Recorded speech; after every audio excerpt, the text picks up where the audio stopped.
자, 4장의 과세 기간입니다. 자, 여러분, 과세 기간이라는 거는, 우리가 앞전에서 이제, 납세지라는 것은 어디다가 세금을 신고 납부할 거냐. 이게 납세지에 대한 거였고요. 그럼 과세 기간이라는 거는 부가가치세를 우리가 신고 납부하기 위해서 부가가치세 계산을 위해서 인위적으로 정해놓은 기간이에요. 세금 계산을 위해서 정해놓은 기간이다. 그렇게 이해를 하면 돼요, 여러분. 계산을 위해서 정해놓은 기간이다. 그렇게 이해를 하면 돼요. 자, 그럼 부가가치세법상의 과세 기간은 어떻게 될 거냐라고 했을 때 법인기업의 일반적인 과세 기간은 1년을 기준으로 했을 때 요 그림 보시면요. 1월부터 6월 30일까지를 1기라고 해요. 우리 부가가치세에서는. 그러면 7월 1일부터 12월 31일을 2기라고 불러요. 이렇게. 아시겠죠, 여러분? 그래서 1년을 기준으로 했을 때 6개월로 1기, 2기 이렇게 나눠놨어요. 그래서 6개월에 한 번씩 신고를 하게 되면 또 기간이 너무 오래 걸리니까 중간에 한번 세금을 미리 내라 라고 해서 만든 게 예정신고 기간이에요. 그럼 예정신고 기간이라는 거는 자, 이 6개월 1기 중에 요 앞에 3개월 있죠? 그래서 1월 1일부터 3월 31일까지 이 부분을 1기 예정신고 기간이다 이렇게 얘기를 해요. 그럼 여러분 2기의 예정신고 기간은 언제일까요? 그렇죠. 7월 1일부터 그렇죠. 9월 30일까지가 2기 예정신고 기간이다 이렇게 구분을 해놨어요. 그러면 이 1기가 6개월이니까 이 6개월이 확정되는 기간에 이 뒤에 3개월 있죠. 이걸 뭐라고 하냐면 과세기간 최종 3개월이라고 표현을 하는데 이거를 우리가 실무에서는 확정신고기간이다 이렇게 표현을 해요. 그래서 확정신고기간 또는 과세기간 최종 3개월 같은 표현이라고 보시면 돼요. 그러면 1기 확정은 언제예요, 여러분? 그렇죠. 4월 1일부터 6월 30일 이 부분이 1기 확정이 되는 거고요. 2기 확정은 언제부터 언제죠, 그러면? 그렇죠. 10월 1일부터 12월 31일 이 부분이 2기 확정이 되는 거예요. 이렇게 법인기업 같은 경우에는 1년을 기준으로 해서 이렇게 분기별로 분기라는 건 3개월 단위를 말하거든요. 반기는 6개월이고 그래서 이렇게 분기별로 3개월 단위로 부가가치세를 매출세액, 매입세액 계산해 가지고 신고 납부하는 겁니다. 아시겠죠, 여러분? 그러면 기간은 그런데 그럼 언제까지 이걸 신고 납부할 거냐? 지금 이 얘기예요. 그럼 봐봐요. 1, 2, 3월 달 1기 예정 신고 기간에 대한 거는 이렇게 4월 25일까지 4월 1일부터 4월 25일 이내에 이렇게 해서 신고 납부하는 거고요. 자, 그 다음에 또 어떤 거 있어요, 여러분? 자, 그리고 4, 5, 6월 달 1기 확정 신고 기간에 대한 거는 언제까지죠, 여러분? 이거는 요 기간의 마지막 달이 6월이잖아요. 그러면 그 다음 달 25일 이내에 하는 거예요. 그래서 7월 25일 이렇게요. 그럼 여러분 7, 8, 9월 달 거, 2기 예정 거는 언제까지 하면 돼요? 그렇죠. 요 10월 25일까지. 그럼 10, 11, 12월 달 거는 그렇죠. 다음 연도 1월 25일까지. 이렇게 그림을 그려놨는데 여러분들 헷갈려 할 것 같아가지고 밑에 표로 하나 제가 더 해놨어요. 자, 이거 외워야 됩니다. 반드시. 자, 우리 1기 예정은 기간은 어떻게 돼요, 여러분? 1월 1일부터 3월 31일. 이 기간에 대한 매출세액, 매입세액 집계해가지고 납부세액을 또는 환급세액을 신고 납부하는 기한은 언제까지예요? 그렇죠. 요 4월 1일부터 4월 25일 이내에 요 1기 예정 신고 기간에 대한 부가가치세 신고를 하면 되는 거예요. 자, 1기 확정은요, 여러분. 그러면 3월 31일이 끝났으니까 그 다음 날인 4월 1일부터 6월 30일. 이걸 1기 확정 신고 기간이다. 그렇게 얘기하는 거예요. 그러면 4, 5, 6월 달 거는 언제까지 신고하면 돼요? 신고 기한은 그렇죠. 7월 달에. 7월 1일부터 7월 25일 이 이내에 신고하면 되는 거고. 자, 또 해볼까요? 2기 예정 신고는 어떻게 하는 거예요, 여러분? 2기 예정이면. 7월 1일부터 9월 30일을 이렇게 2기 예정이라고 하는 겁니다. 그럼 요 7, 8, 9월 달 거는 언제까지 신고 납부해요? 그렇죠. 요 9월이 마지막 달이니까 다음 달 25일 이내에 10월 1일부터 10월 25일 이내에 신고 납부하면 되는 거예요. 보통 이제 여러분 부가세 신고는 거의 뭐 20일 다 돼서 그때 가서 신고해요. 어, 그래도 요 기간은 이렇게 돼 있는 거예요. 자, 그러면 이기 확정 신고는 어떻게 해요? 이기 확정 신고는. 이기 확정 신고는 여기 10월에서 12월이죠. 그죠? 그럼 요거에 대해서는 언제까지? 다음 연도, 차기 연도 1월 1일부터 1월 25일 이내에 신고 납부하는 거예요. 그래서 이제 기업 실무에서도 그렇고 세무사무실도 그렇고 이렇게 요 4월 달 이렇게 부가세 특히 확정 신고하는 달, 7월 달, 1월 달 이때가 또 부가세 신고 때문에 또 바쁘기도 해요. 자, 이렇게 해서 1년에 몇 번 신고한다 법인은? 그렇죠. 4번 신고하는 거예요. 이렇게. 이해되시겠죠, 여러분? 자, 근데 이제 개인 사업자 같은 경우에는 법인은 이렇게 4번 신고하는데 일반적으로 개인 사업자는 예정 신고를 하지 않고 직전 6개월치 그 과세 기간에 대한 50%를 세무서에서 고지서를 보내요. 그래서 바로 직전 과세 기간 6개월치 낸 게 뭐 1,000만 원이다. 그러면 500만 원 요번에 납부하세요라고 고지서가 날라와요. 이걸 이제 예정 고지 납부다 그렇게 얘기를 하거든요.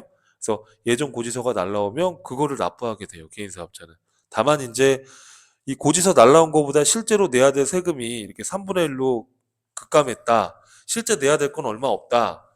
고지서가 500만 원 납부하라고 날라왔는데 실제 낼 세금은 뭐 100만 원도 안 된다. 그러면은 실제로 그 예정 신고 기간에 대한 거를 이 법인처럼 그 매출세액, 매입세액 집계해가지고 신고를 또 할 수도 있어요. 이렇게. 근데 이거는 선택이에요, 선택. 선택해도 되고 그냥 고지서 날라온 거 내도 되고 선택입니다. 자, 그리고 여러분 간이가세자의 경우에는 우리 간이가세자라는 거는 이전 강의에서 소규모 사업자라고 했잖아요. 그쵸? 그럼 간이가세자의 경우에는 이렇게 세금 신고를 여러 번 하라고 할 수는 없으니까 1년에 한 번, 여러분. 1월 1일부터 12월 31일까지를 하나의 과세 기간으로 보는 거예요. 근데 이제 1년에 한 번의 세금을 몰아서 내면 부담이 또 될 수 있으니까 또 국가도 세금 징수가 또 너무 느리고 늦고 그러니까 이 간이가세자 같은 경우에는 1월부터 12월이 이제 하나의 과세 기간인데 6개월치 1월부터 6월까지를 예정 부과 기간이라고 해서 작년 1년치 낸 세금의 반절치를 세무서에서 고지서를 보내요. 그럼 그 고지서로 납부를 하는 걸 원칙으로 하고 있어요. 그게 납부했다가 나중에 1년치 세금 계산해서 낼 때 그 6개월치 미리 고지서에 의해서 납부한 거 빼고 나머지만 납부하게끔 그렇게 규정이 돼 있어요. 다만 이제 간이가세자라 하더라도 그 6개월치 예정 부과된 거를 봤더니 뭐 세금이 많이 부과가 됐는데 실제로 장사한 거는 얼마 없어가지고 세금 낼 게 실제 많이 없다. 이렇게 3분의 1로 실제 낼 세금이 많이 줄어들었다 그러면은 신고를 직접 할 수도 있어요. 예, 고지된 거 납부하지 않고요. 자, 그래서 여러분 이렇게 해서 과세 기간은 정리를 한번 하고 넘어가야 됩니다. 자, 그다음에 우리가 지금 이 위에서 봤던 거는 이제 계속 사업자. 과거부터 계속 쭉 사업을 하던 사업자는 이렇게 규정이 적용되는 거고, 자, 특이사항은 신규 사업자예요. 신규 사업자. 요거 잘 봐야 됩니다. 신규 사업자. 신규 사업자라는 게 뭐예요? 올해 사업을 새롭게 시작한 사업자예요. 이해되시죠, 여러분? 자, 그러면 자, 이런 거예요. 당해년도에 신규로 사업을 개시한 사업자의 경우에는 어떻게 과세 기간을 산정할 거냐? 자, 이럴 때는 사업 개시일로부터 사업 개시라는 건 장사 시작한 날을 말하는 겁니다. 사업 개시일로부터 해당 개시일에 속하는 과세 기간 종료일을 일기로 구분한대요. 예를 들어서 내가 올해 사업을 시작했는데 5월 10일 날 장사를 시작했어요. 그러면 나는 일기를 1월 1일부터 보면 안 되는 거죠. 그죠? 사업 개시일인 5월 10일부터 5월이면은 일기에 속하잖아요. 그러면 개시일에 속하는 달의 과세기간 종료일인 6월 30일까지가 첫 번째 일기 과세기간이 되는 거예요. 이해되세요, 여러분? 자, 그런데 5월 10일 날 장사 시작했는데 여러분 사업자 등록을 개시일 이전에 등록을 먼저 할 수가 있거든요. 그래서 내가 장사 시작하기 전에 사업자 등록을 미리 신청했어요. 예를 들어서 내가 5월 10일 날 장사 시작했지만 사업자 등록을 5월 1일 날 해버린 거예요. 그러면 이때는 이 신청일로부터 사업자 등록 신청일로부터 5월 1일부터 6월 30일을 일기로 봐요. 다시 신규 사업자는 개시일로부터 개시일이 속하는 과세기간 종료일이에요. 5월 10일 날 개시했으면 5월 10일부터 6월 30일 1기가 되는 건데 개시일 이후에 사업자 등록 신청을 했으면 개시일부터지만 사업 개시일 이전에 5월 10일 날 장사 시작했는데 사업자 등록을 5월 1일 날 미리 했다 그러면 그때는 5월 1일부터 시작일로 보겠다 이렇게 이해하면 되는 거예요. 아시겠죠? 자, 그리고 이제 폐업자. 폐업자라는 건 뭐예요? 장사 안 되니까 나 장사 그만할래요. 폐업할래요. 이거예요. 그러면 마지막 과세 기간은 어떻게 할 거냐? 예를 들어서 9월 1일 날 폐업을 했대요. 그러면 마지막 과세 기간은 12월 말일까지로 할 수가 없잖아요. 폐업을 해버렸으니까. 그죠? 그래서 폐업일이 속하는 달의 개시일. 9월에 폐업했으면 2기에 속하잖아요. 7월부터 12월이 2기니까 9월에 폐업했다 그러면 2기에 속하니까 폐업일이 속하는 달의 개시일인 7월 1일부터 폐업일인 9월 1일까지를 마지막 과세 기간으로 하는 거예요. 그러면 이 폐업자 같은 경우에는 언제까지 신고 납부를 할 거냐? 신고 기한은 폐업일이 속하는 달의 다음 달 25일 이내에 하는 거예요. 그럼 9월 1일에 폐업했으면 10월 25일까지 부가가치세를 마지막으로 신고 납부하게 되는 거예요. 여러분, 요 지금 제가 해놓은 이 사례를 통해서 이 두 가지 케이스는 꼭 기억을 하고 있어야 돼요. 자, 그 다음에 간이가세자의 과세기간, 이건 이제 뭐 아까도 얘기했지만 납세 편의를 위해서 간이가세자는 1년에 한 번 신고한다 이렇게 보면 돼요. 1월 1일부터 12월 31일까지를 하나의 과세기간으로 한다 이렇게 이해하시면 돼요.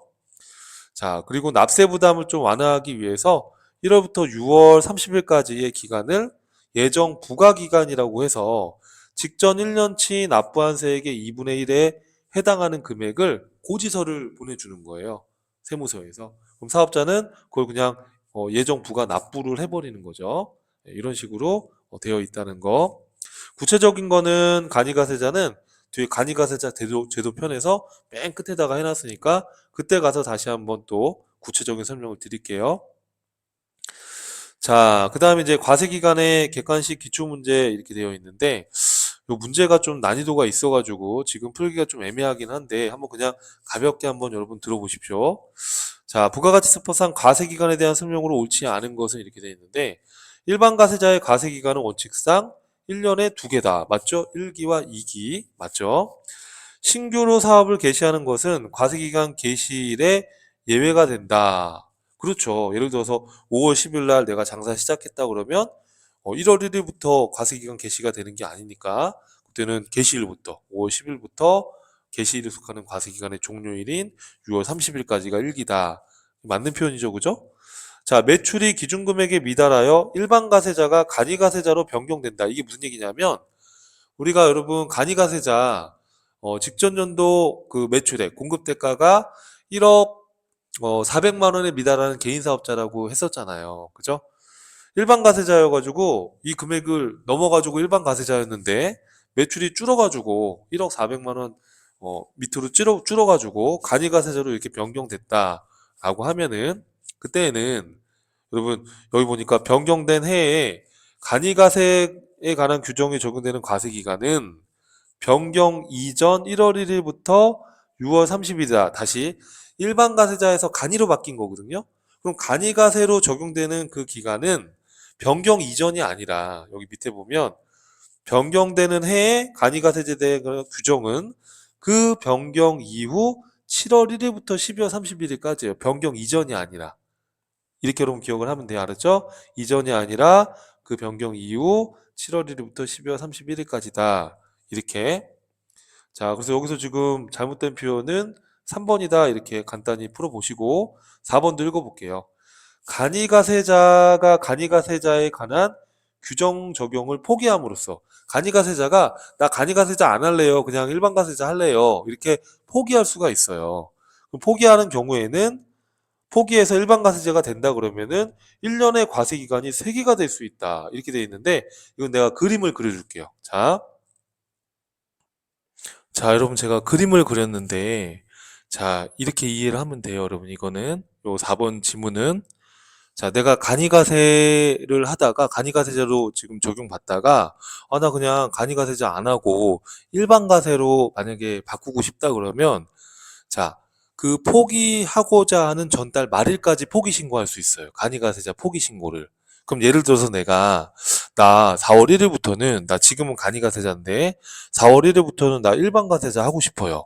그러면 내가 일반 가세 적용하려고 하는 가세 4월 1일이니까 그 전달 말일까지 그러면 3월 31일까지 나 간이가세자 안 할래요라고 포기 신고를 하면 돼요. 그러면 이 문제가 뭐냐면 그러면 3월 31일까지는 간이가세를 적용받는 거고요. 그쵸? 그럼 내가 포기 신고를 했기 때문에 4월 1일부터는 무슨 가세자가 돼요? 일반 가세자가 되는 거예요. 요 6월 말까지는. 그럼 또 7월 1일부터는 일반 가세 적용을 받는 거니까. 자, 다시 한번 읽어보면 간이가세자가 간이가세에 관한 규정의 적용을 포기함으로써 일반 가세자로 이렇게 되는 경우에는 지금 이렇게 1년 동안의 과세 기간이 3개가 될 수 있어요. 이렇게 한 번, 두 번, 이렇게 3번 이렇게 3개의 과세 기간이 생길 수 있다 이런 얘기예요. 될 수 있다 이런 얘기예요. 이해하시겠죠, 여러분? 네, 요 4번도 맞는 표현입니다.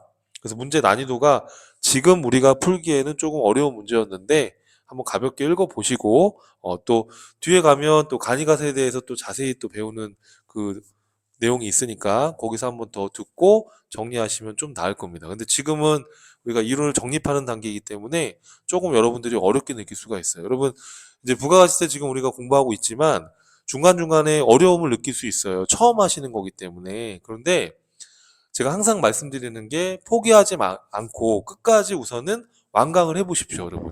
그리고 나서 기출문제 풀이 반복해서 해보면 충분히 점수 나올 수 있어요. 그러니까 중간에 뭐 어려운 내용들 공부하다 보면 여러분 입장에서는 또 어려움을 많이 느낄 건데 거기서 포기하시면 안 돼요. 그냥 꾸준히 하면 다 할 수 있어요. 알았죠? 그래서 좀 어렵다고 포기하시면 안 됩니다. 자, 힘들 내시고 다음 수업에서 또 뵙겠습니다. 감사합니다.